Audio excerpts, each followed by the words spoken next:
The easiest, fastest hack to revive a channel that has a lot of content on it that's really good is just to literally repackage it. It's one of my quickest fixes that I did on my own channel when I had a video that only got 200 views, and then I unlisted it, downloaded it, re-uploaded it with a new package, a new title, a new thumbnail. I didn't even change the hook, which you can change the hook.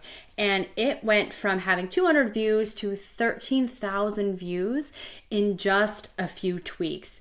It probably took me less than 30 minutes. So we can fix your channel if you have lots of content that has been on YouTube and it is not getting the right viewership, you're not getting the right people to watch your videos, we can adjust that and optimize it. I do have a diagnostic call, so in 60 minutes, I understand your channel, where you're from, and I work with you with a strategy to figure out how to repackage your titles and your thumbnails and even your hooks to make your existing content thrive so that you don't have to waste all that content or that time and then to just make a bunch of new videos. Now, it could be that you need to make new videos and need to optimize them, but there are simple ways to do it with editing software and the thumbnail and title tools that I have access to, that I've tried multiple ones. It's tragic that I see so many creators who have awesome content. I was searching last week for some content and a title came up that was not very good, but I knew I wanted to watch this video because I knew the person that was speaking, because I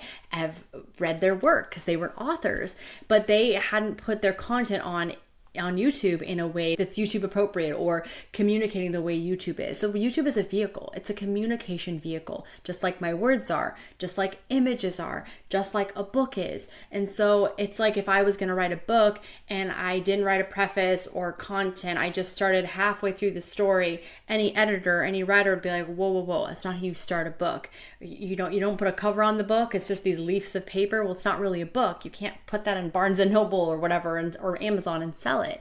You need to be able to package it in a way that gets the book into the right viewer's hands. So they go, oh, this is a journal. I want this journal. It's handy. It has the journal thing. It has a place for my pen. So now I know that this journal will work for me because of my needs. So same thing. Someone goes to YouTube. They're not coming, you know what, I want to check out and support some random author or random educator that I don't know.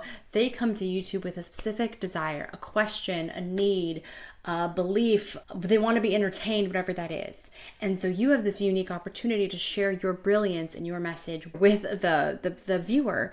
And that's what YouTube is optimized for. They care mostly about the viewer. They want people to watch YouTube so that they can sell more ad space, because that's how YouTube makes money. And so that's the game that YouTube is playing. And so basically, if you want to beat the algorithm, it's understanding what the viewer wants. Because if your videos get views and then your video leads them to another video on your channel, then that will tell YouTube, oh, this content is really good, so we need to push it. And that can happen, which is great, not just during the week or two that you post, but also weeks after, months after, years after. That's why YouTube is one of the best platforms for educators. Even in the wake of AI, there are so many more creators, I think, that have opportunity now more than ever, even though the platform is incredibly saturated, to stand out if they understand their unique messaging, their unique viewer, and their purpose for their YouTube channel, so that their message, their wisdom experience, with your experience, is not like anybody else, even if you're in a similar niche than somebody. If you are a doctor, but you also traveled abroad and you maybe wrote 3 books that no one's ever heard of, but they've helped hundreds of people in a small village, that message or whatever is unique to you, and that can be shared with other people on a global scale with YouTube. And that is the power of YouTube. So that's why I think people need YouTube channels. And the biggest hack is to take content and the things you've already learned and already created.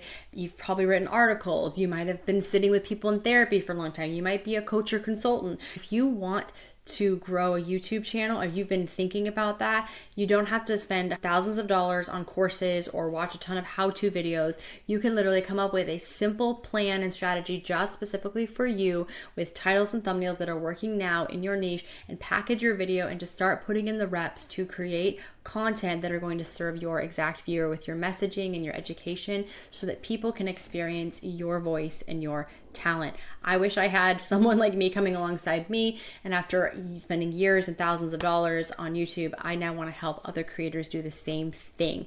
If you already have a channel, I do free channel roasts on this channel where I will film it live and I will review your channel so you can subscribe to stay up to date with that. The link is down below. It's a Google form. You just fill it out with your YouTube channel information and you might be selected to be reviewed on my channel in the future so that you can get free YouTube advice and strategy from me.